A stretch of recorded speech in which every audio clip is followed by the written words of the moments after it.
Question number 6, next type of compound जो कि geometrical isomerism show करेगा, that will be corresponding to the formula MAA dash BnC3।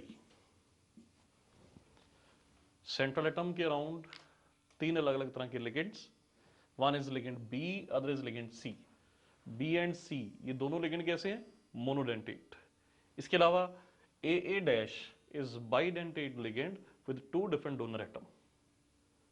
So coordination number देखें तो इनकी वजह से 2, 3 और 3 हमारे पास सी एटम है। Coordination number is 6। ऐसा कोई कॉम्प्लेक्स अगर आता है corresponding to this general formula, ये complex 3 different geometrical isomeric form में एग्जिस्ट करेगा। यानी लिगेंड्स की अराउंड सेंट्रल एटम 3 अलग अलग तरह की स्पेशल अरेंजमेंट हो सकती है। एंड ये 3 अरेंजमेंट कैसी है? One is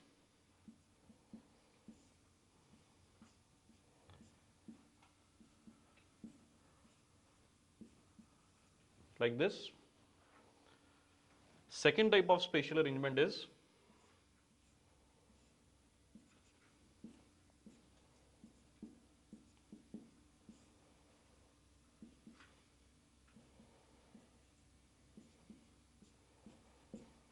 like this. And third type of spatial arrangement जिसमें ये एग्जिस्ट कर सकता है, और third different configuration of this molecule is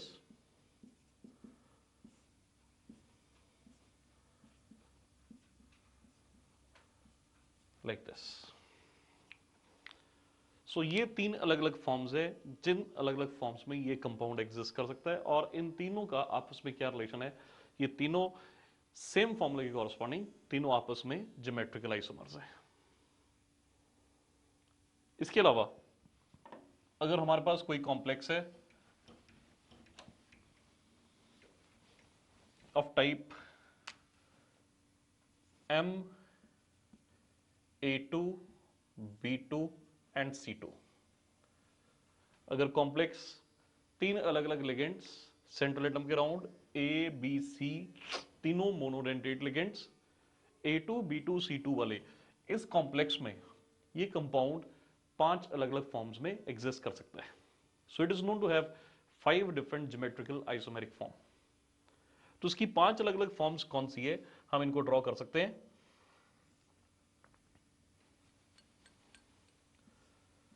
पहली फॉर्म जिसमें A एंड A एक दूसरे के विद रिस्पेक्ट टू ट्रांस है, B cis, C and C are cis. Second form जिसमें अब B एंड B ट्रांस है, A सिस है एंड C सिस है।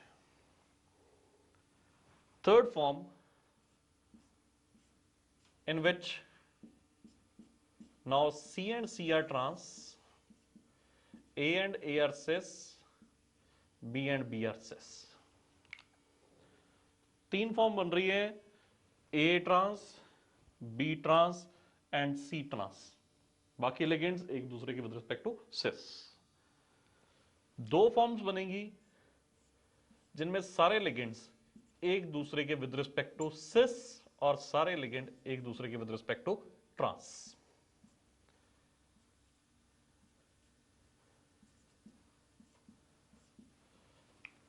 ए भी सिस है, बी भी एक दूसरे के with respect to cis and C भी एक दूसरे के विद रिस्पेक्ट टू सिस है। And the fifth form of this complex is the form जिसमें सारे के सारे अब एक दूसरे के विद रिस्पेक्ट टू ट्रांस होंगे। ए भी ट्रांस है, B भी ट्रांस है and ligand C are also trans with respect to each other. So this was the complex of formula MA2B2C2, A, B, C, 3 different ligand, all the 3 ligands ये कैसे हैं? Monodentate. और ये compound कितनी form में exist कर सकता है? ये एग्जिस्ट कर सकता है 5 डिफरेंट स्पेशल अरेंजमेंट में, 5 डिफरेंट ज्योमेट्रिकल आइसोमेरिक फॉर्म में। पहले में आपस में A trans, B trans, C trans, बाकी सारे सिस। यहां पे सारे के सारे सिस और यहां पे सारे के सारे ट्रांस। देन अगर हमारे पास octahedral complex of formula M A B C D E F आता है, यानी ये कैसा कॉम्प्लेक्स, सेंट्रल एटम के अराउंड 6 के 6 ligand, all the 6 ligands they are monodentate, और 6 के 6 लिगेंड कैसे है, डिफरेंट। अगर all the 6 monodentate ligands are different around central atom, तो इसकी भी different different geometrical isomeric form आती है, और ऐसे कॉम्प्लेक्स एग्जिस्ट करते हैं 15 डिफरेंट ज्योमेट्रिकल आइसोमेरिक फॉर्म। सो इस फॉर्मूले के कॉरस्पॉन्डिंग हम 15 अलग अलग स्पेशल अरेंजमेंट्स बना सकते हैं। 15 अलग अलग special arrangement of ligands around central atom से हमारे पास 15 डिफरेंट ज्योमेट्रिकल आइसोमेरिक फॉर्म इस कंपाउंड की आएंगे। तो ये जो कॉम्प्लेक्सेस विद कोऑर्डिनेशन नंबर 6 हैं, इनको दोबारा फिर रिवाइज करें। हमने देखा complexes corresponding to formula MA2B4,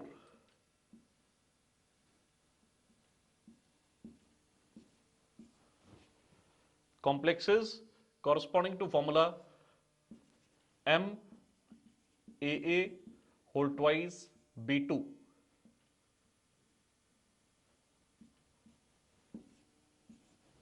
complexes corresponding to the formula MA3B3, complexes corresponding to the formula MAA-BC3,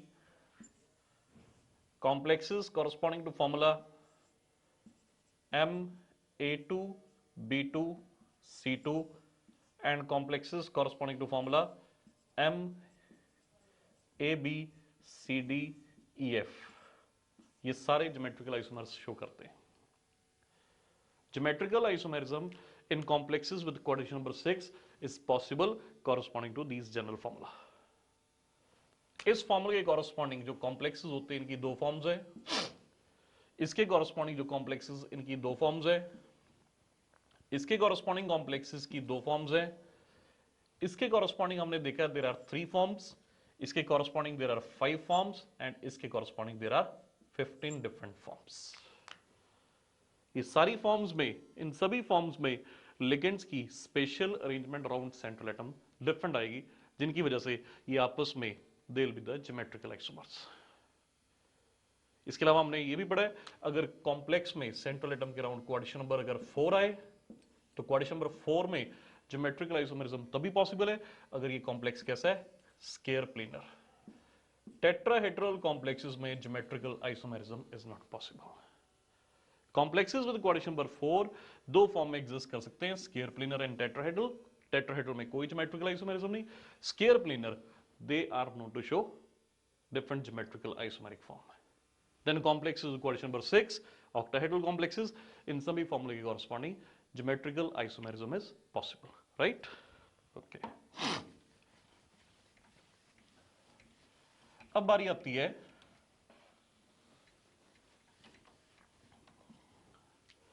optical isomerism. Now optical isomerism में सबसे पहले देखते हैं कि ये ऑप्टिकल आइसोमर्स क्या है। ऑप्टिकल आइसोमर्स उन कंपाउंड्स को बोला जाता है with same molecular formula, same structural formula, but जिनका effect on PPL is not same. यानी एक ही फॉर्म, एक ही फॉर्मूले के कॉरस्पॉन्डिंग, एक ही स्ट्रक्चर के कॉरस्पॉन्डिंग वो अलग अलग फॉर्म्स जिनका effect on PPL is not same, उन फॉर्म्स को हम क्या बोलते हैं, ऑप्टिकल आइसोमर्स। यानी ये वो कंपाउंड है जिनका फॉर्मूला सेम है, molecular formula is same, structural formula is same, but इनका effect on PPL is not same. So what is PPL? PPL is plane polarized light. ये वो लाइट है जिसकी वाइब्रेशन सिर्फ एक ही प्लेन में है, जो कि प्रोपेगेट करती है only in single plane. Now those compound जिनका effect on PPL is not same, उन कंपाउंड्स को हम क्या बोलते हैं, ऑप्टिकल आइसोमर्स। अब ये ऑप्टिकल आइसोमर्स अलग अलग फॉर्म में एग्जिस्ट करते हैं। There are compounds which are dextro and there are compound which are levorotatory। एक ही फॉर्मूले के कॉरस्पॉन्डिंग मॉलिक्यूल की कुछ फॉर्म्स ऐसी होंगी विच आर डेक्स्ट्रो एंड कुछ मॉलिक्यूल्स ऐसे होंगे विच आर लेबोरोटेटरी। डेक्स्ट्रो रोटेटरी वो कंपाउंड है जो कि पीपीएल के प्लेन को रोटेट करते हैं इन क्लॉकवाइज डायरेक्शन। यानी ये वो कंपाउंड है जिन कंपाउंड के सॉल्यूशन से अगर पीपीएल को पास किया जाए तो पीपीएल का पाथ रोटेट हो जाएगा, पीपीएल का प्लेन चेंज हो जाएगा। एंड अगर ये पीपीएल के प्लेन को टुवर्ड्स क्लॉकवाइज रोटेट कर रहे हैं तो those molecules corresponding to same formula जो कि पीपीएल को रोटेट करते हैं इन क्लॉकवाइज डायरेक्शन, उनको हम बोलते हैं डेक्स्ट्रो रोटेटरी। एंड वो मॉलिक्यूल्स जो कि पीपीएल के प्लेन को अफेक्ट करते हैं in a manner that they rotate the plane of PPL in anticlockwise direction, they are said to be laevorotatory. अब डेक्स्ट्रो एंड लेबोरोटेटरी कंपाउंड, इनका formula same है, स्ट्रक्चरल फॉर्मूला भी same है, molecular formula भी same है, but इनका effect on PPL same नहीं है। सो इनके सॉल्यूशन से जब पीपीएल पास करेंगे, पीपीएल रोटेट करेगी, और जो कंपाउंड पीपीएल के प्लेन को रोटेट करते हैं उन कंपाउंड को हम बोलते हैं ऑप्टिकली एक्टिव। और जो कंपाउंड पीपीएल के प्लेन को रोटेट नहीं करते, यानी जिन कंपाउंड्स के सॉल्यूशन से पीपीएल को पास करने से PPL is not getting rotated either in clockwise और एंटी क्लॉकवाइज डायरेक्शन, उनको हम बोलते हैं ऑप्टिकली इनएक्टिव। जो पीपीएल को रोटेट कर रहे हैं ऑप्टिकली एक्टिव, जो रोटेट नहीं कर रहे दे आर ऑप्टिकली इनएक्टिव। तो ऑप्टिकली एक्टिव अभी हमने पढ़ा ये कैसे हो सकते हैं, डेक्स्ट्रो, और ये कैसे हो सकते हैं, लेबोरोटेटरी। अब सबसे पहले हमें ये जानना है कि कंपाउंड में ऐसी कौन सी खास चीज है जो कि कंपाउंड को ऑप्टिकली एक्टिव और इनएक्टिव बना रही है। यानी what is criteria for optical activity, यानी कंपाउंड में क्या ऐसी चीज देखी जाए जिसके बेसिस पे हम कह सके कि this compound is optically active, this compound is optically inactive. So the absolute criteria for any optically active compound, किसी भी कंपाउंड के ऑप्टिकली एक्टिव होने के लिए the main thing is compound में there has to be chirality, there has to be chirality. यानी वो compound जो कायरलिटी पोजेस करते हैं, जिन कंपाउंड्स में कायरलिटी है वो कंपाउंड्स कैसे हैं, ऑप्टिकली एक्टिव। जिनमें कायरलिटी नहीं है वो कंपाउंड कैसे, optically inactive. Now what is chirality, हम किस कंपाउंड को कायरल मानेंगे, किस कंपाउंड में कायरलिटी है, किसमें कायरलिटी नहीं है। तो इसके लिए क्राइटेरिया ये होता है, अगर किसी कंपाउंड की non superimposable mirror image बने, compound and its non superimposable mirror image, इसे हम क्या बोलते हैं, अगर किसी कंपाउंड की non superimposable mirror image बन रही है तो compound is said to be chiral, and this property of having non superimposable mirror image of any compound is called chirality. जैसे हमारे ये दो हाथ है, the two hands they are mirror images of each other. इस हाथ को अगर हम मिरर में देखें, this will look like this. Both the hands they are mirror images of each other and the two images they are not superimposable. इन दो mirror images को आपस में सुपर इंपोज नहीं किया जा सकता। तो आई कैन से, क्योंकि इस हाथ की ये जो मिरर इमेज है ये आपस में सुपर इंपोज नहीं कर रहे, इसलिए हम इन दोनों फॉर्म्स को क्या बोलेंगे, we call both these forms as chiral and chiral. And this property of having non superimposable mirror image, इसे हम क्या बोलते हैं, कायरलिटी। और अगर किसी कंपाउंड में कायरलिटी है, कंपाउंड ऑप्टिकली एक्टिव होगा, यानी वो कंपाउंड पीपीएल को रोटेट करने की कैपेसिटी रखता है, वो कंपाउंड पीपीएल को रोटेट कर सकता है। अब हमें कैसे पता लगे कि कंपाउंड में कायरलिटी है या नहीं, कंपाउंड की मिरर इमेज सुपर इंपोजेबल होगी नहीं होगी, इसके लिए हम दो टेस्ट याद रखते हैं हमेशा। हम देखते हैं कि कंपाउंड में there should not be any plane of symmetry. For any compound to be optically active, for chirality क्या क्या होना चाहिए, chirality there should not be any plane of symmetry, no plane of symmetry.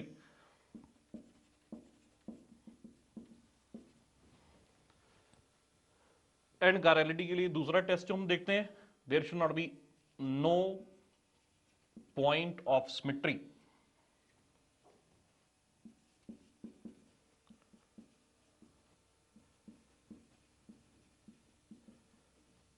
यदि हमें compound में ना कोई plane of symmetry मिलता है ना कोई पॉइंट ऑफ सिमेट्री मिलता है, कंपाउंड में अगर प्लेन और पॉइंट ऑफ सिमेट्री नहीं है तो कंपाउंड इज पोजेसिंग कायरलिटी, यानी उस कंपाउंड की जो हम मिरर इमेज बनाएंगे वो मिरर इमेज क्या आएगी, non super इंपोजिबल।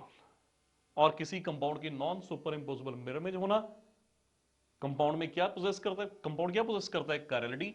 And non superimposable mirror image की वजह से जब कायरलिटी आती है, ऐसे कंपाउंड विद कायरलिटी उनको हम क्या बोलते हैं, ऑप्टिकली एक्टिव। ये कंपाउंड पीपीएल के प्लेन को रोटेट कर सकते हैं। नाउ इसके बेसिस पे अब हम देखते हैं कोऑर्डिनेशन कंपाउंड्स में कौन से कंपाउंड ऑप्टिकल एक्टिविटी शो करते हैं, कौन से ऑप्टिकली इनएक्टिव होंगे। तो बेसिक क्राइटेरिया मैंने अभी बताया है, किसी भी कोऑर्डिनेशन कंपाउंड में ऑप्टिकल एक्टिविटी देखने के लिए हमें सिर्फ ये देखना है कि कंपाउंड में कोई प्लेन या पॉइंट ऑफ सिमेट्री नहीं होना चाहिए। अगर कंपाउंड में ना कोई प्लेन ऑफ सिमेट्री है ना कोई पॉइंट ऑफ सिमेट्री है तो compound possess chirality that is capable of rotating the plane of PPL, और वो कंपाउंड कैसा होगा, ऑप्टिकली एक्टिव। तो कौन से कंपाउंड ऑप्टिकल एक्टिविटी शो कर सकते हैं, इसके लिए सबसे पहले हम देखते हैं कंपाउंड्स विद कोऑर्डिनेशन नंबर 4। जैसा अभी हमने ज्योमेट्रिकल आइसोमर्स में पढ़ा है, कॉम्प्लेक्सेस विद कोऑर्डिनेशन नंबर 4 दो फॉर्म में एग्जिस्ट करते हैं, टेट्राहेड्रल एंड दूसरी कौन सी है, square planar. Now these complexes with coordination number 4 अगर इनकी ज्योमेट्री स्क्वायर प्लेनर है, जनरली हम ये नहीं कह रहे हैं हमेशा, हम कह रहे हैं जनरली ऐसे कंपाउंड्स में ऑप्टिकल एक्टिविटी नहीं होती है। Those complexes having coordination number 4 which are square planar are generally optically inactive। क्यों इनएक्टिव, क्योंकि ये स्क्वायर प्लेनर हैं। ये कॉम्प्लेक्स कैसा है, स्क्वायर प्लेनर। जब हम वर्ड यूज करते हैं प्लेनर, जितने भी प्लेनर मॉलिक्यूल्स होते हैं, जिस प्लेन में प्लेनर मॉलिक्यूल पड़ा होगा वो प्लेन ऑफ सिमेट्री बन जाता है। तो अगर मॉलिक्यूल में प्लेन ऑफ सिमेट्री आ गया यानी मॉलिक्यूल में कायरलिटी नहीं है, अगर कायरलिटी नहीं है तो कंपाउंड ऑप्टिकली इनएक्टिव है। Because what is the basic criteria, basic criteria for compound to be optically active is कि कंपाउंड मस्ट पोजेस कायरलिटी। तो अगर हम स्क्वायर प्लेनर कॉम्प्लेक्स ले रहे हैं, स्क्वायर प्लेनर कॉम्प्लेक्स जब कॉम्प्लेक्स प्लेनर बन गया तो जिस प्लेन में ये कॉम्प्लेक्स पड़ा है वो प्लेन क्या बन जाएगा, that become plane of symmetry. तो अगर ये कॉम्प्लेक्स है, दिस इज द कॉम्प्लेक्स, यहां पे बेशक ए लगा है, बी लगा है, सी लगा है, डी लगा है, डिफरेंट एटम्स लगे, इस कॉम्प्लेक्स में there is no chirality, this complex is optically inactive. क्यों, बिकॉज जिस प्लेन में ये कॉम्प्लेक्स पड़ा होगा वो प्लेन क्या बन जाएगा, that plane become plane of symmetry. तो अगर ये प्लेन ऑफ द बोर्ड जिसमें हमने इस कॉम्प्लेक्स को रखा है, अगर ये प्लेन ऑफ सिमेट्री बन रहा है, अगर ये मॉलिक्यूल को दो इक्वल हाफ्स में बाइसेक्ट कर रहा है, तो ये कॉम्प्लेक्स कायरल नहीं होगा। अगर ये कायरल नहीं होगा तो दिस इज ऑप्टिकली इनएक्टिव। तो मैंने कहा generally square planar complexes are optically inactive. इसके विपरीत कुछ ऐसे स्क्वायर प्लेनर कॉम्प्लेक्सेस भी हैं, है वो स्क्वायर प्लेनर, उसके बावजूद दे आर ऑप्टिकली एक्टिव। तो ये कहना कि सारे के सारे square planar complexes optically inactive होती है, ये गलत है। But generally square planar complexes are optically inactive. For example देखो, हमारे पास एक कॉम्प्लेक्स है जो कि स्क्वायर प्लेनर है, उसके बावजूद this is optically active. So what is this square planar complex, देखो प्लेटिनम का ये कॉम्प्लेक्स है, इट इज हैविंग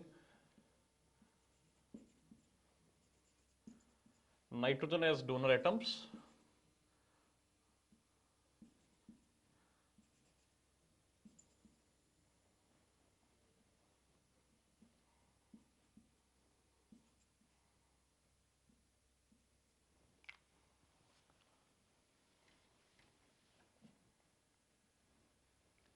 यहां पे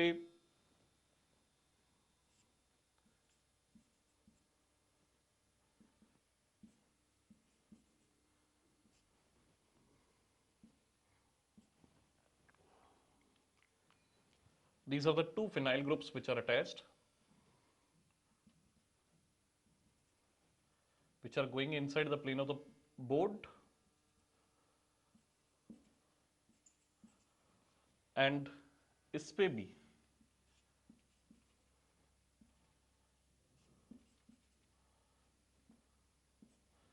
दो फिनाइल ग्रुप पड़े हैं।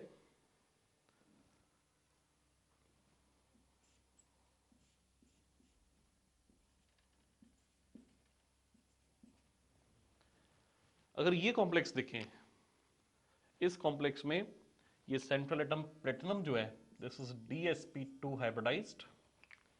इसके अबाउट 1 2 3 4 ये एटम एक ही प्लेन में पड़े हैं, बट यहां पे बाकी मॉलिक्यूल डिफरेंट होने की वजह से the two vinyl going inside, क्योंकि ये सिंपल देखो, ये जो लिगेंड है this is chelating ligand, basically ये इथिलीन डायमीन है,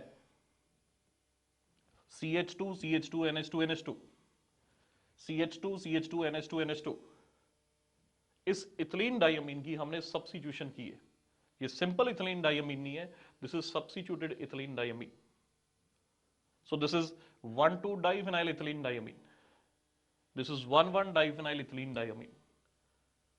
अगर यहां पे ये फिनाइल ग्रुप ना होते तो ये ऑप्टिकली इनएक्टिव था। अब यहां पे फिनाइल ग्रुप होने की वजह से मॉलिक्यूल अनसिमेट्रिकल आ गया, इसमें कोई प्लेन ऑफ सिमेट्री नहीं, इसमें कोई पॉइंट ऑफ सिमेट्री नहीं है ये square planar. Plane of symmetry ना होने की वजह से, पॉइंट ऑफ सिमेट्री ना होने की वजह से ये कॉम्प्लेक्स कैसा है? This complex is chiral. इसकी non superimposable mirror image बनेगी, जिसकी वजह से this form of the molecule, ये जो कॉम्प्लेक्स है which is square planar, this is optically active. तो ये कहना कि क्वाड्रेचर नंबर 4 की कॉरस्पॉन्डिंग सभी square planar complexes they are optically inactive, ये गलत है। कुछ ऑप्टिकली एक्टिव हो सकते हैं, बट जनरली हमारे पास these complexes are optically inactive. अब हमारे पास अगर क्वेश्चन नंबर 4 के कॉरस्पॉन्डिंग कॉम्प्लेक्स टेट्राहेड्रल है, यानी सेंट्रल एटम की अगर हाइब्रिड स्टेट sp3 है, तो compound geometric compound optical isomerism show कर सकता है। तो ऐसे कौन से कंपाउंड है विद क्वेश्चन नंबर 4 जो कि ऑप्टिकल आइसोमेरिज्म शो कर सकते हैं? So they can be corresponding to the formula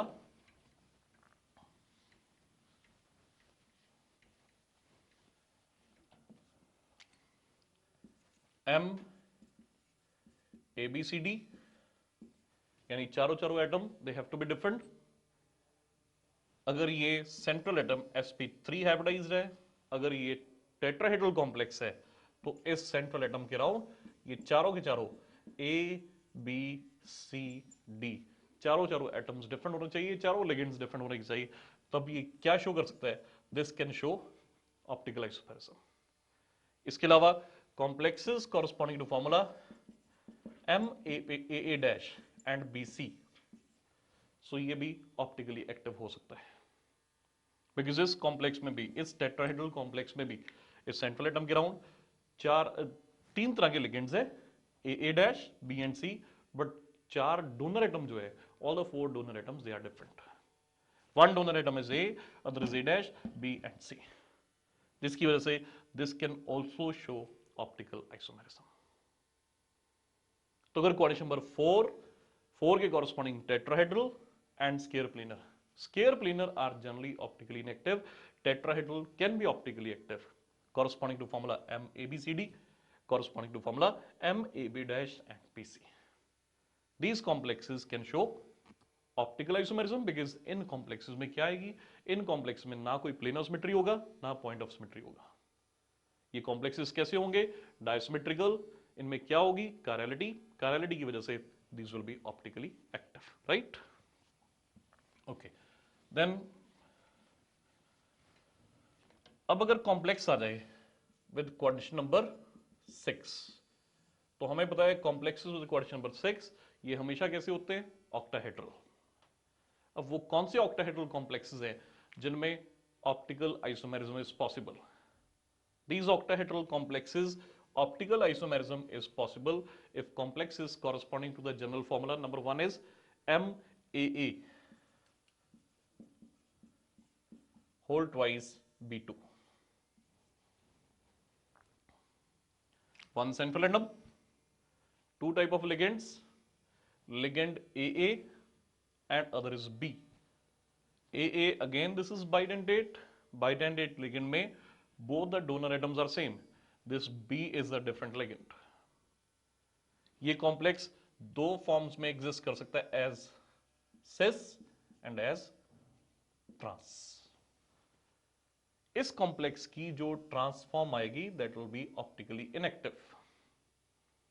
क्योंकि इस कॉम्प्लेक्स की ट्रांसफॉर्म में there will be presence of plane of symmetry and even there is presence of point of symmetry. Plane of symmetry and point of symmetry होने की वजह से इस complex की जो ट्रांसफॉर्म है दैट ट्रांसफॉर्म इज अकार्यल. अकार्यल होने की वजह से सो इसकी ट्रांसफॉर्म इज ऑप्टिकली इनएक्टिव, जबकि सिस फॉर्म कैसी होगी, it will be optically active. हम बना के देख सकते हैं. लाइक अगर हम इसकी ट्रांसफॉर्म बनाएं तो transform will be like this.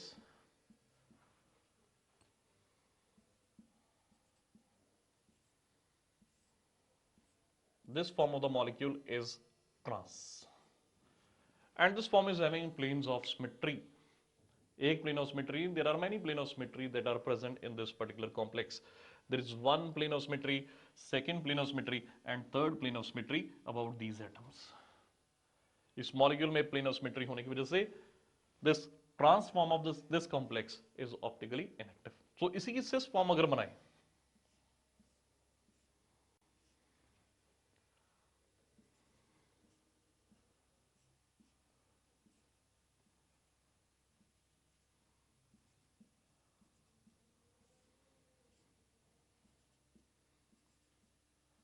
the cis form of the molecule,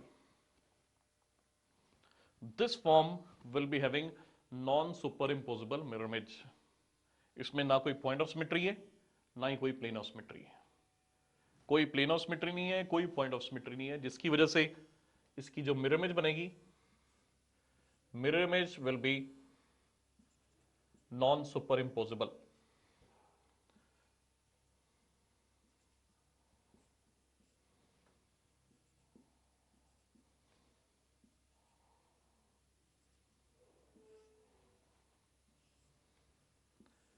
This is the mirror image,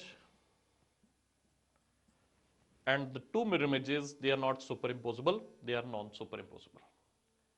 तो अगर इसकी नॉन सुपरइम्पोजेबल मिरर इमेज बन रही है, यानी ये फॉर्म कैसी है, कायरल. अगर ये फॉर्म कायरल है तो मॉलिक्यूल क्या होगा, ऑप्टिकली एक्टिव. तो अगर ये मॉलिक्यूल ऑप्टिकली एक्टिव है, इस तरह के जो मॉलिक्यूल है दे मे बी डेक्स्ट्रो, इस तरह के मॉलिक्यूल लेवो हो सकते हैं. यानी ये मॉलिक्यूल क्या हो सकते हैं, डेक्स्ट्रो, और ये कैसे हो सकते हैं, लेवो.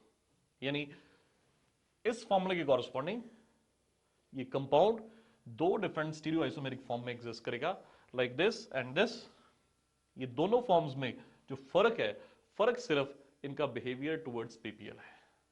बाकी इन फॉर्म्स का सब कुछ सेम है, they're having same molecular formula, same structural formula, but इनका behaviour towards PPL is not same, their behaviour towards PPL is different.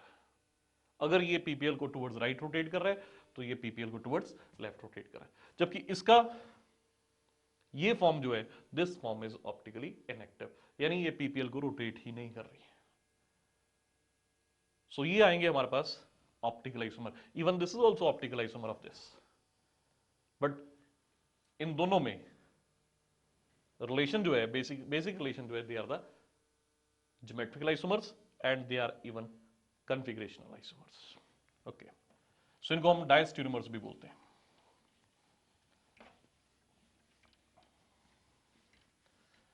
इसी तरह कॉम्प्लेक्सेस विद क्वेश्चन नंबर 6 में सेकेंड टाइप ऑफ कॉम्प्लेक्सेस जो कि ऑप्टिकल आइसोमेरिज्म शो करते हैं, they are MAA whole thrice. Now this type of complexes कैसा complex है, central atom के राउंड सिर्फ एक ही तरह का लिगेंड, वो कौन सा है, AA. AA type of ligand 3 है, और इस AA में both the atoms they are the donor atoms, both it should be AA, it is AA dash whole thrice. both the donor atoms are different. so ये complexes इसकी कोई भी form जो बनाएंगे वो सारी फॉर्म्स इसकी कैसे आएंगी, optically active. so this compound is also showing optical isomerism due to chirality in this particular form. Now third type of complexes with coordination number 6, which can show optical isomerism are complexes in which central atom is surrounded with EDTA. Central atom is surrounded with EDTA. एक ऐसा complex जिसमें central atom के round EDTA पड़ा है. सो ये complexes, ये भी कैसा है? This is also octahedral complex. These complexes are also optically active because central atom के राउंड जब EDTA आएगा, EDTA के साथ लिंक करने पे जितनी भी फॉर्म्स आएंगी, सारी फॉर्म्स कायरल होगी, डायसिमेट्रिकल होगी, जिसकी वजह से compound will be optically active. इनकी mirror images non superimposable है.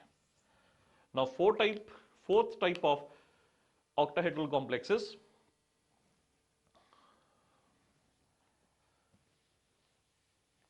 So these are the three type of complexes which can show octahedral complexes which can show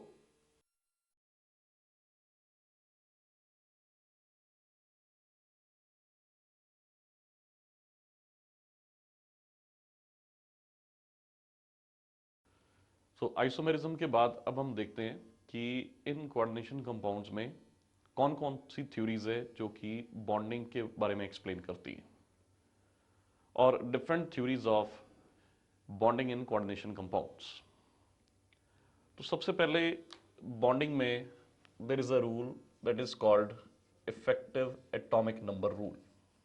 this rule is EAN rule.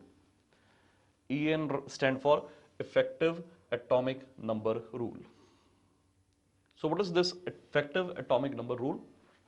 इस rule के हिसाब से ये postulate किया गया था by Sidgwick that complex compound की फॉर्मेशन इसलिए हो रही है कि कॉम्प्लेक्स कंपाउंड फॉर्मेशन से सेंट्रल एटम और central ion in any complex that acquire configuration of the next noble gas. That means किसी भी कॉम्प्लेक्स में जो सेंट्रल एटम है या सेंट्रल आयन है, लिगेंड से पेयर ऑफ इलेक्ट्रॉन एक्सेप्ट करके, सो इसकी वैलेंस शेल में number of electron become equal to number of electrons present in the noble gas of the same period. मिसाल के तौर पे for example we are having a complex K4FeCN6. This is potassium ferrocyanide. According to effective atomic number rule ये complex तभी बनेगा, ये complex तभी stable होगा अगर इस कॉम्प्लेक्स में ये जो सेंट्रल आयरन एटम है, this iron atom is having number of electrons equivalent to number of electrons present in the noble gas of its period.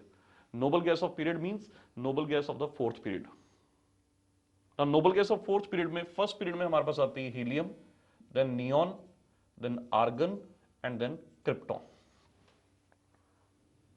Or you can say according to effective atomic number rule, iron इस complex की formation इसलिए दे रहा है क्योंकि इस complex की formation से iron is having number of electrons equivalent to number of electrons present in the krypton and number of electrons present in krypton कितने होते हैं? This is 36. तो हम देखते हैं कि ये कॉम्प्लेक्स, इस कॉम्प्लेक्स में iron effective atomic number rule follow कर रहा है या नहीं कर रहा. तो इसके लिए हमें देखना है सबसे पहले what is the oxidation state of this iron. Iron की हम ऑक्सीडेशन स्टेट निकाल सकते हैं. पोटाशियम इट इज +1, एक पोटेशियम +1 है तो 4 पोटेशियम पे देयर इज +4 प्लस आयरन की ऑक्सीडेशन स्टेट हमें निकालनी, लेट दिस बी x. एक Cn पे चार्ज है -1, 6 Cn पे चार्ज कितना आ जाएगा? -6, नेट इक्वल टू 0. तो यहां पे आयरन जो है it is present in +2 oxidation state. Iron जिसकी oxidation state +2 iron with atomic number 26, जब ये कन्वर्ट होगा into Fe2+, number of electrons कितने आ जाएंगे? Number of electrons will be 24. इस कॉम्प्लेक्स में इस आयरन के खुद के इलेक्ट्रॉन कितने हैं?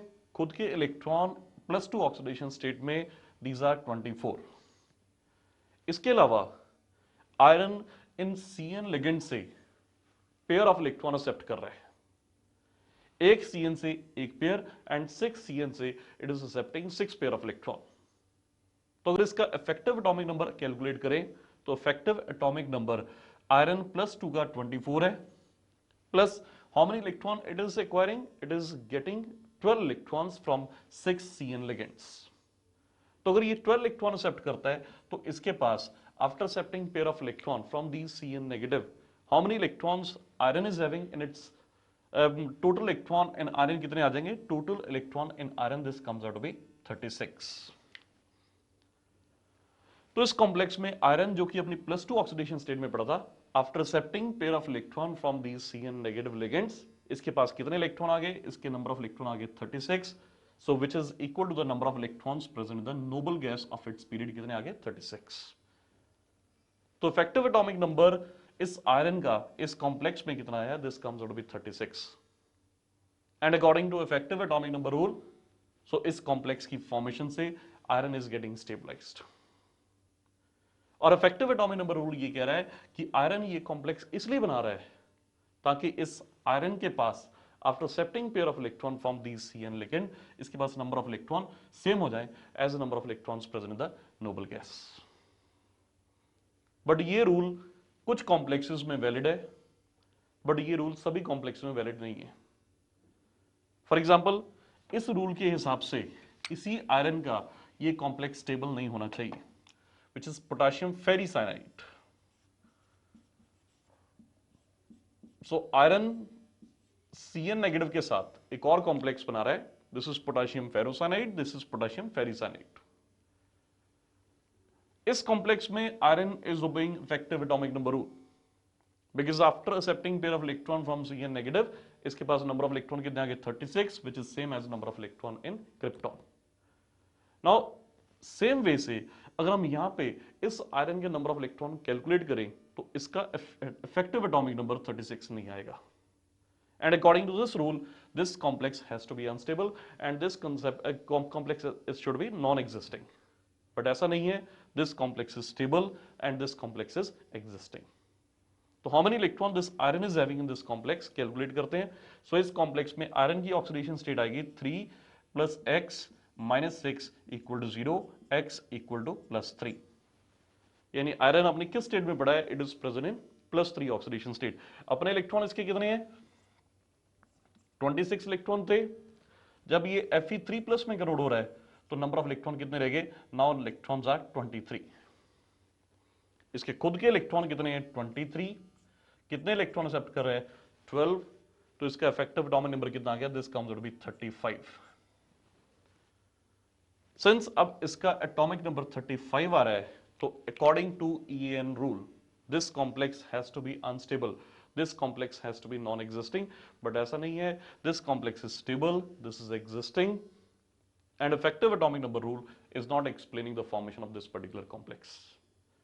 दैट मीन्स ये जो सेंट्रल एटम होते हैं, जो ट्रांजिशन मेटल आयंस होते हैं, they are forming complexes not due to this effective atomic number rule, there must be some other reason जिसकी वजह से they are forming the complexes।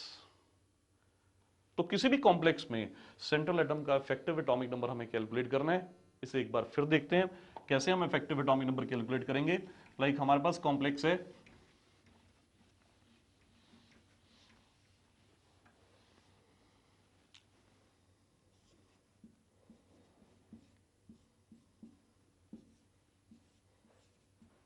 This is the complex.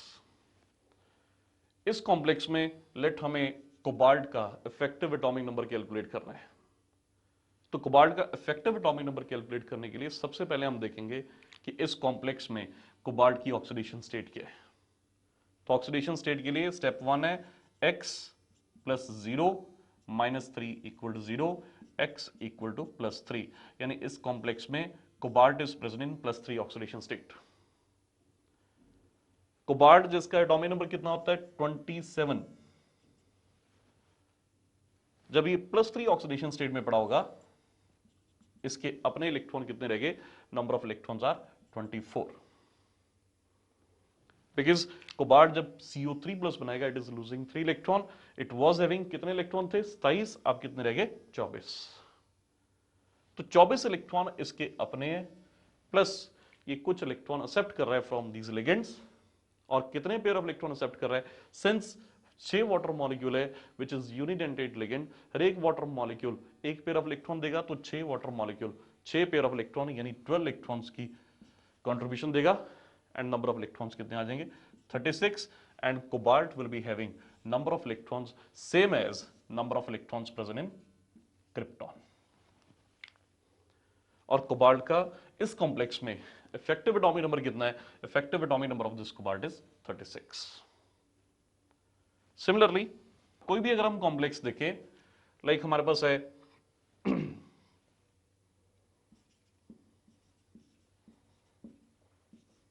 This is the complex. इस complex में देखना है what is effective atomic number of this aluminium. तो इसको देखने के लिए पहले एल्यूमिनियम की ऑक्सीडेशन स्टेट यानी 1 plus x minus 4 equal to 0, x equal to plus 3. Aluminium plus 3 oxidation state में पड़ा है. एल्यूमिनियम जिसका एटॉमिक नंबर कितना है? 13. जब ये एल्यूमिनियम 3 प्लस बनाएगा, नंबर ऑफ इलेक्ट्रॉन्स कितने रह जाएंगे? नंबर ऑफ इलेक्ट्रॉन्स रह जाएंगे 10. तो 10 इलेक्ट्रॉन इस एल्यूमिनियम के कॉम्प्लेक्स में अपने plus how many pair of electron it is accepting? 4 pair of electron it is accepting. तो 4 पेयर ऑफ इलेक्ट्रॉन अगर ये एक्सेप्ट कर रहा है तो number of electrons accepting are 8. तो इसके इलेक्ट्रॉन कितने आ गए? 18. तो effective atomic number of aluminium in this complex is 18, which is same as number of electron present in argon. So effective atomic number of this aluminium in this complex is 18, which is same as atomic number of this argon, which make this complex of aluminium a stable complex. But ये rule सभी complexes में valid नहीं होता. This rule is valid in some complexes, and this rule is not explaining formation of all the complexes. This is the first effective atomic number rule जो हमें calculate करना है different problems में.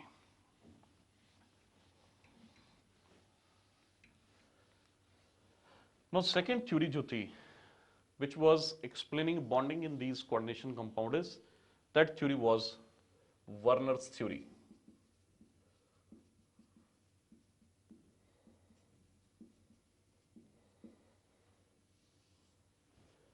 So what is Werner's theory? Werner's theory के accordingly जितने भी complexes है उन कॉम्प्लेक्सेस में ये जो सेंट्रल मेटल एटम है, central metal atom is to satisfy 2 type of valencies. जितने भी कॉम्प्लेक्स कंपाउंड्स है सभी कॉम्प्लेक्स कंपाउंड्स में central atom is to satisfy 2 type of valencies. One valency is said to be primary which is ionizable, and second valency is secondary which is unionizable.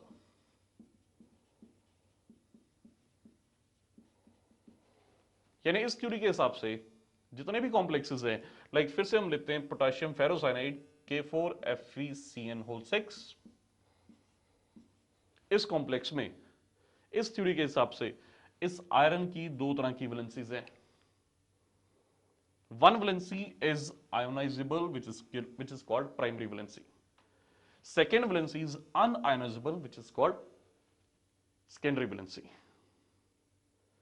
This primary valency, which is ionizable, is corresponding to oxidation state. This is corresponding to oxidation state. जैसे हमें पता है complexes में central atom इस central atom की 2 terms associated है central atom के साथ. One is its oxidation state, other is coordination number. ये हमने पहले भी पढ़ा है. What is oxidation state? Oxidation state is a net charge present over the central atom. And oxidation state positive भी हो सकती है, नेगेटिव भी हो सकती है. It can B 0 also. Second is coordination number, and what is coordination number? It is the number of ligands that surround the central metal ion in any complex. तो Werner's theory के हिसाब से central atom in complexes में 2 तरह की valencies poses करता है. One is primary, other is secondary. Primary valency is ionizable and is corresponding to oxidation state. Secondary valency is unionizable. It is unionizable and is corresponding to coordination number. This primary valency, which is ionizable, which is oxidation state, can be positive, it can be negative. This can be positive, this can be negative. And even this primary valency can be 0 also. It can be 0, positive और negative. जबकि secondary valency जो है, secondary valency is always positive, it can never be zero. Now ये जो primary valencies हैं, primary valency of any complex, primary valency of central atom in any complex that is always satisfied by either positively charged ion or negatively charged ion। जैसे ये जो complex है, इस complex में इस आयरन की primary valency को satisfy करने के लिए यहां पे पोटेशियम आयन पड़े। These are the potassium ion which are satisfying the primary valency of this iron। And number of potassium ion कितने हैं? एक है, दो, तीन, चार। How many potassium ions are there? वो डिपेंड करता है what is the primary valency of this iron। वो डिपेंड करता है what is the oxidation state of this iron।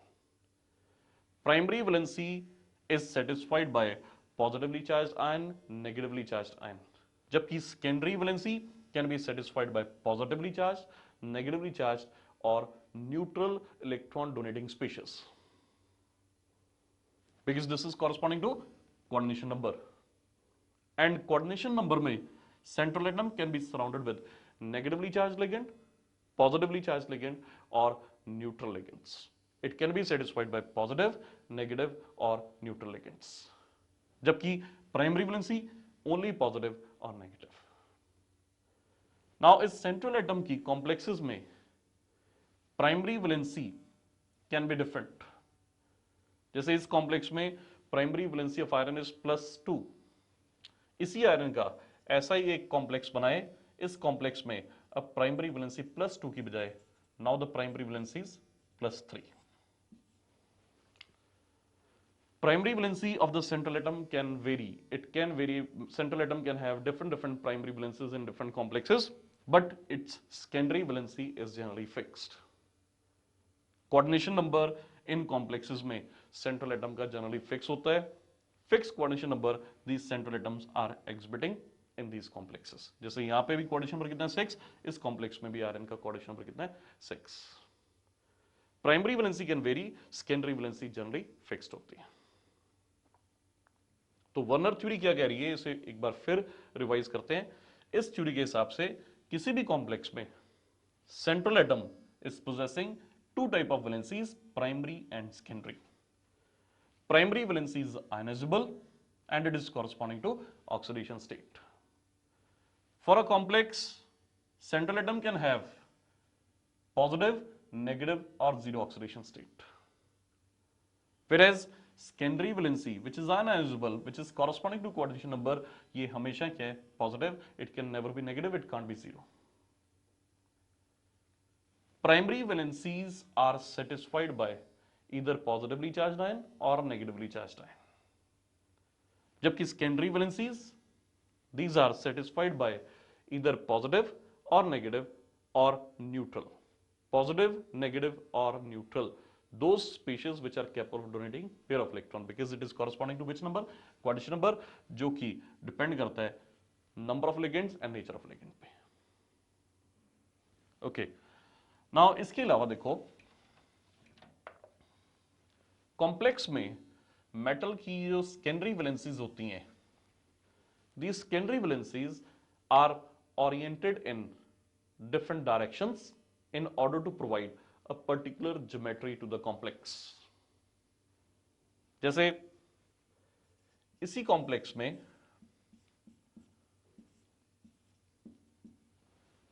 these secondary valencies, यानी ये जो लिगेंड्स पड़े हैं, कितने लिगेंड्स है 6 लिगेंड, ये जो 6 लिगेंड्स पड़े हैं, these ligands are oriented in particular direction।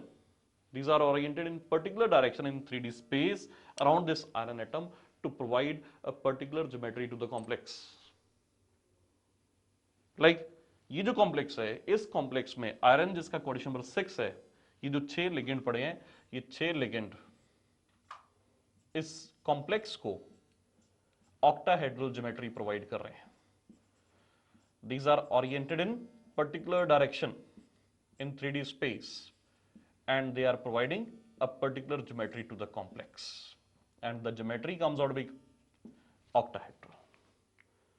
तो कॉम्प्लेक्स की ज्योमेट्री ऑक्टाहेड्रल है, टेट्राहेड्रल है या स्क्वायर प्लेनर है, वो डिपेंड करता है orientation of these ligands around this central atom. यानी कॉम्प्लेक्स की जो शेप है, शेप डिपेंड करती है सेकेंडरी वैलेंसी पे, because secondary valencies are oriented in 3D space to provide a particular geometry to the complex. So this theory is called Werner's theory, theory जिसने हमें बताया कि कॉम्प्लेक्स में सेंट्रल एटम की दो वैलेंसीज है, प्राइमरी एंड सेकेंडरी। प्राइमरी जो कि ionisable corresponding to oxidation state, secondary जो कि unionisable corresponding to coordination number. Primary valency is satisfied by positive, negative. Primary valency can be positive, negative और it can be neutral, जबकि secondary it is always positive. Primary valency is satisfied by either positively charged or negatively charged ions. Secondary can be satisfied by positive, negative or neutral species capable of donating pair of electron to the central atom. इसके अलावा secondary valencies, they are oriented in 3D space to provide a particular geometry to the complex. This theory is called Werner's theory. So पहली theory थी effective atomic number rule, EAN rule. Second जो है this is Werner's theory. Now third theory जो कि हमें bonding explain करती है इन complexes में, that theory is valence bond theory, VBT. This is valence bond theory. तो what is valence bond theory? So valence bond theory के हिसाब से the bond between metal and ligand is dative. इस theory के हिसाब से metal and ligand के बीच में जो बॉन्ड बन रहा है, which is assume to be dative bond, which is assume to be coordinate bond, ये बॉन्ड कैसे बन रहा है? इस थ्योरी के हिसाब से बॉन्ड बन रहा है by overlapping of filled orbital of ligand with the empty orbitals of the central atom. Because ये bond कैसा है? This bond is a dative bond. This is coordinate covalent bond. अगर ये dative ना होता, simple covalent bond होता, तो फिर overlapping of orbitals having unpaired electron that lead to the formation of the bond. अब since ये bond dative है, तो इस theory के हिसाब से ये जो बॉन्ड बनेगा between metal and ligand, this bond is formed by the overlapping of field orbital of ligand with the empty orbital of the central atom. Central atom is acting as host and this is acting as guest, because ligand is with pair of electron and central atom is to accommodate this pair of electron. So bond is formed by the overlapping of filled orbital of ligand with the vacant orbital of the central atom. अब किसी complex में इन ligands के साथ सारे एक जैसे bond बनाने के लिए ओवरलैपिंग से पहले ये सेंट्रल एटम अंडरगो करेगा hybridisation.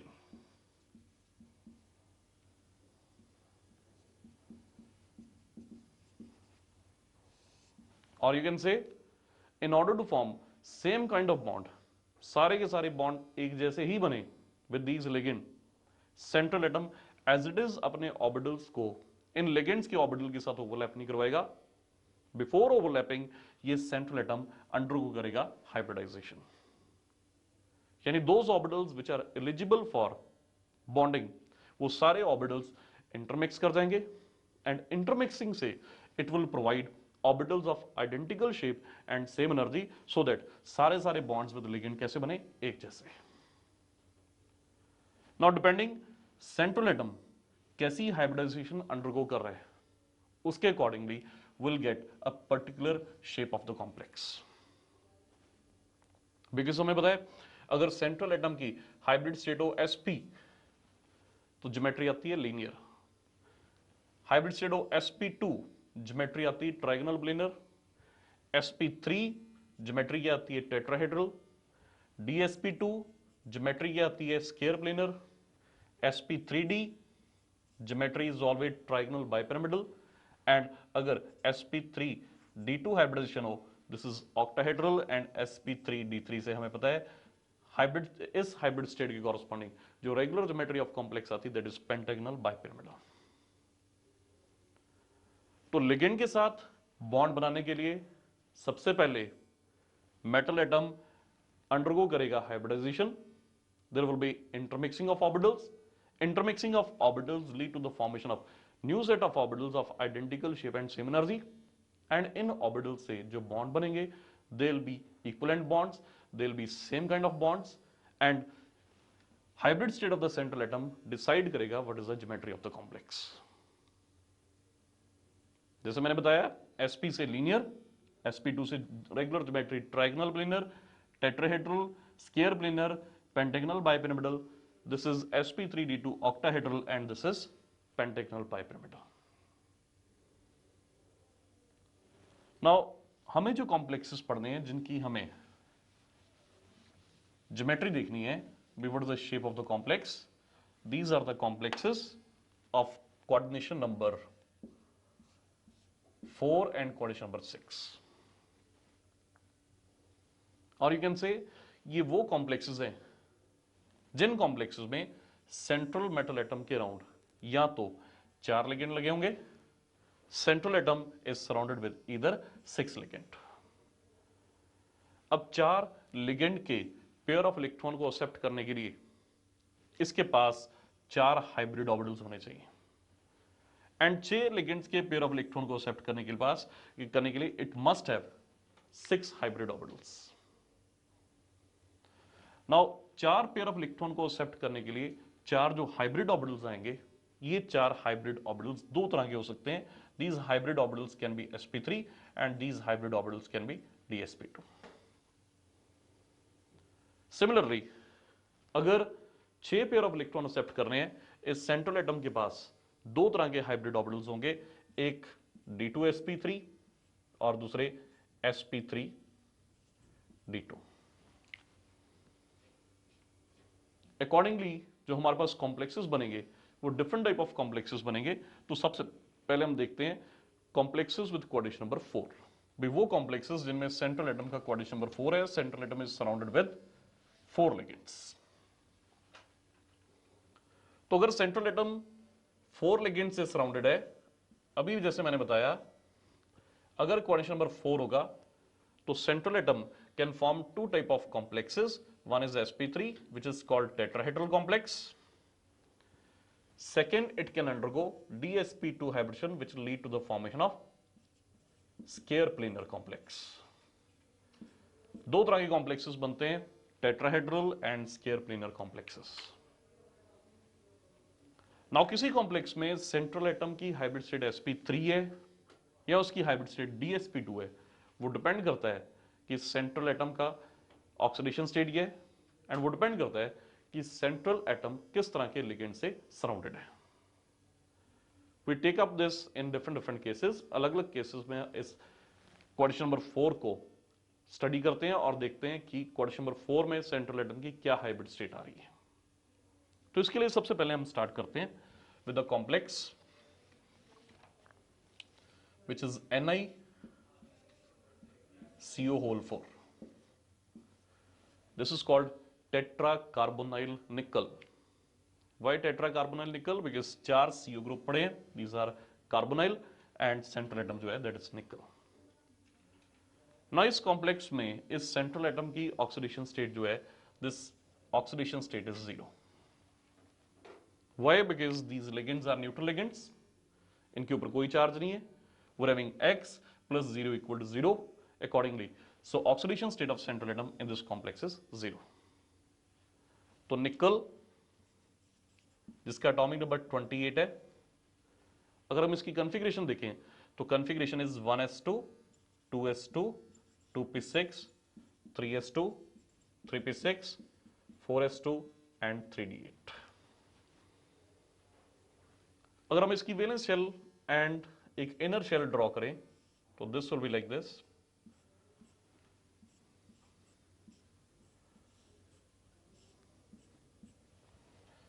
These are 3d orbital, 4s and this is 4p. 3d में there are total of 8 electron, ये आ गया 5 6, 7 and 8. 4s में there is presence of 2 electron and 4p they are lying vacant. अब इस निकल को 4 pair of electron accept करने के लिए 4 वेकेंट ऑर्बिटल्स होने चाहिए एंड चारों ऑर्बिटल एक जैसे होने चाहिए, चारों हाइब्रिड ऑर्बिटल होने चाहिए. अब निकल की जीरो ऑक्सीडेशन स्टेट में this is the case. Valence shell is having how many vacant orbital? 3 + 5 8. But hybridisation के लिए s ऑर्बिटल्स खाली होने जरूरी है. जब तक s ऑर्बिटल खाली नहीं होंगे this is not undergoing any hybridisation.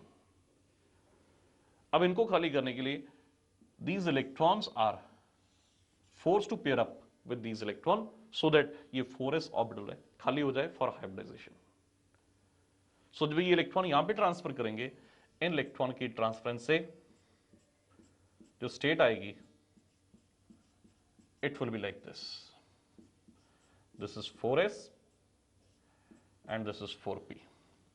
ये 3d आ गया, 4s 4p and these are the 4d orbitals. यहां पे 4d ऑर्बिटल्स यूज नहीं होंगे बिकॉज 4 ऑर्बिटल्स चाहिए 4 पेयर ऑफ इलेक्ट्रॉन को अकोमोडेट करने के लिए. तो इस कॉम्प्लेक्स में विच इज NiCO4 निकल अपने किसी भी इनर डी ऑर्बिटल को यूज नहीं कर पा रहा क्योंकि निकल के सारे inner d orbital they are filled with electron, they are having all pairs of electron. So vacant orbital जो अवेलेबल है फॉर हाइब्रिडेशन वो कौन से है? S and P.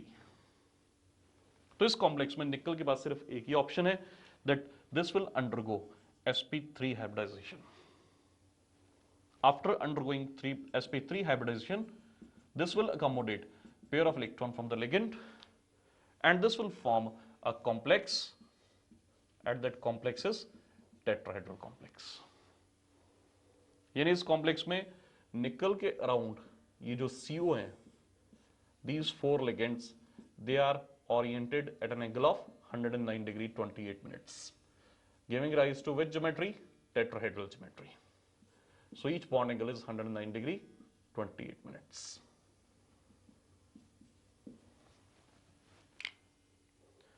So this complex जिसमें निकल के राउंड 4 CO थे, जिसमें निकल जीरो ऑक्सीडेशन स्टेट में पड़ा था, इसकी वैलेंस शेल हमने देखी. हाइब्रिडेशन के लिए s ऑर्बिटल के लिए हमें इन इलेक्ट्रॉन्स को इनके साथ पेयर करना पड़ा. All inner d orbitals are fully filled, no possibility of participation of inner d orbital, only one possibility in this complex. What is that? कि nickel will undergo which hybridization? sp3 by intermixing its 4s and 4p orbitals. sp3 hybridization lead to the formation of a complex which is tetrahedral in which each bond angle is 109 degree 28 minutes.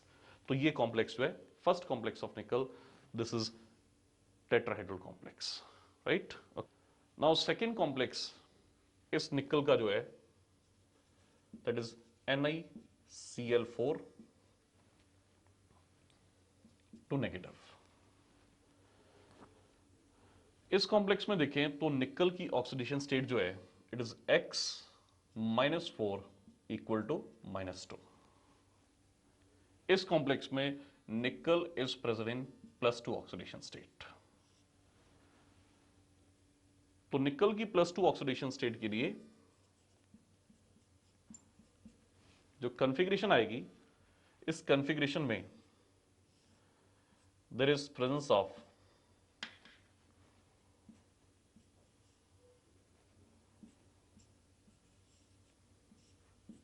Electrons like this 1 2 3 4 5 6 7 and 8 and this is nickel 0. Nickel 0 is like this. It is 4s to 3d8. ये 3d है, 4s है, ये 4p खाली पड़े. Since इस complex में निकल +2 oxidation state में पड़ा है, तो +2 ऑक्सीडेशन स्टेट में जब निकल जाएगा तो nickel is to lose 2 electron, 2 electron की लूज करेगा अपने 4s ऑर्बिटल से. 4s ऑर्बिटल में पड़ेगी दोनों के दोनों electron, this will be lost and इससे जो कॉम्प्लेक्स बनेगा दैट इज निकल 2. अब इस कॉम्प्लेक्स में निकल के पास दो ऑप्शंस हैं. This nickel can undergo both DsP2 hybridization as well as sp3 hybridization. Because अगर किसी तरह ये इलेक्ट्रॉन इस इलेक्ट्रॉन के साथ फोर्स हो जाए टू गेट पेयर अप, अगर ये इलेक्ट्रॉन यहां पे पेयर अप हो जाएगा तो ये एक डी ऑर्बिटल खाली हो जाएगा. अगर ये डी ऑर्बिटल खाली हो जाए, निकल विल अंडरगो DsP2 हाइब्रिडाइजेशन. इससे जो कॉम्प्लेक्स बनेगा स्केल प्लेनर बनेगा. अदरवाइज अगर ये इलेक्ट्रॉन पेयर नहीं हो पा रहे तो कॉम्प्लेक्स बनेगा टेट्राहेड्रल, जब निकल क्या अंडरगो करेगा sp3 हाइब्रिडाइजेशन. तो क्या निकल ये बनाए या ये वाला कॉम्प्लेक्स बनाए, वो डिपेंड करता है what sort of ligands are surrounding this निकल.